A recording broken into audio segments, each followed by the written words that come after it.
हिंदू धर्म में अनेकों देवी देवता हैं। पुराणों में लिखा है 33 कोटि। तो आम आदमी किसकी भक्ति करे? ऐसा ही प्रश्न कार्तिक नाम के व्यक्ति के मन में था। वो जयपुर नाम के एक गांव में जाकर एक महात्मा से पूछा, मैं किसकी भक्ति करूं? किस देवी देवता में अपनी आस्था बनाए रखूं? मेरी तो कुछ समझ में नहीं आ रहा।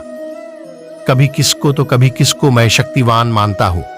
महात्मा बोले, कल तुम्हारे पूजा मंदिर में जितने भी देवी देवता की मूर्तियां हैं, उन सब को लेकर ऊंचे पर्वत पर जाकर के नीचे की ओर फेंक देना। फिर नीचे आकर देखना, जिस देवी देवता की मूर्ति को कुछ न हो, मानना वही सबसे शक्तिवान है। तुम उसी की भक्ति करना। महात्मा के कहने पर कार्तिक अपनी उलझन को सुलझाने के लिए दूसरे ही दिन कहे अनुसार करता है। और ऐसा करने के बाद वो जब पर्वत से नीचे आकर देखता है तो गणेश जी की मूर्ति को कुछ भी नहीं होता है।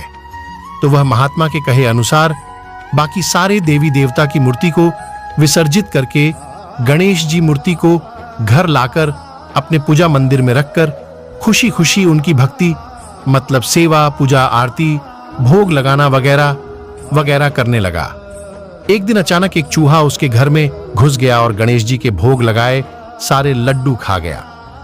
यह देख उसको महात्मा के कहे गए शब्दों का ख्याल आया कि जो सब में ज्यादा शक्तिवान हो उसकी भक्ति करने को बोला है, तो मैं तो अब तक गणेश जी को ज्यादा शक्तिवान मानकर भक्ति कर रहा था, मगर ये चूहा तो उनका जो भोग लगाया था वह खा गया और ये गणेश जी तो कुछ नहीं कर सके। तब तो ये चूहा गणेश जी से ज्यादा शक्तिवान है। तो वो उस गणेश जी की मूर्ति की जगह चूहे को बिठाकर उसकी भक्ति करने लगा। फिर एक दिन अचानक उसके घर में एक बिल्ली घुस आई, तो उसे देखकर चूहा कहीं भाग गया। वैसे ही एक दिन उसके घर में गली का कुत्ता घुस गया, तो उसे वह बिल्ली भी भाग गई। तो क्रमशः कार्तिक के नजरिए में शक्तिवान बदलते गए और वो उसकी भक्ति करता चला आया। अब एक दिन उस व्यक्ति के घर की रसोई में रखा दूध वह कुत्ता पी गया, तो उसकी पत्नी ने गुस्सा होकर उस कुत्ते को घर से भगा दिया। तो बाकायदा कार्तिक ने अपनी शक्तिवान पत्नी की भक्ति शुरू कर दी। सब लोग हैरान थे। अब एक दिन उसकी पत्नी से रसोई बनाते वक्त किसी कारण रोटी जल गई, और इतना ही नहीं बल्कि वो जली हुई रोटी उसने अपने पति कार्तिक को परोस भी दी, जिससे आंख बबूला होकर कार्तिक ने अपनी पत्नी को बहुत खरी खोटी सुनाई।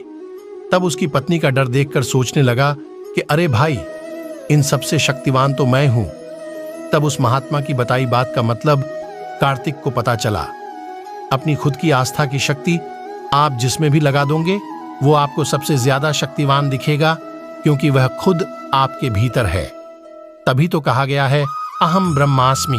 हमने अपने जीवन में जीते जी किसी ने भी किसी देवी या देवता को देखा है और ना देख पाएंगे, क्योंकि कुछ रहस्य ईश्वर ने उसके हाथों में ही रखे जिसे हम महसूस जरूर करते हैं।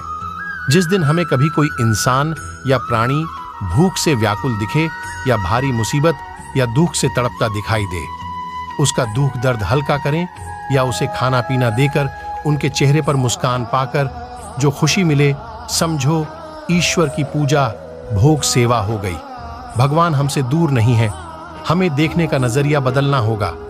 शायद इसलिए उसने ये यूनिवर्स, ये ब्रह्मांड बनाया और खुद न जाने कहां छुप गया। ऐसी मनोहर मोटिवेशनल स्टोरीज के लिए कार्तिक कथा चैनल को सब्सक्राइब करें, लाइक, कमेंट एंड अपने फैमिली और फ्रेंड्स को शेयर करें, ताकि समाज में चारों तरफ सिर्फ अच्छाई ही फैले, ना मिसाइल का काम और ना ही कोई युद्ध। जय श्री कृष्ण।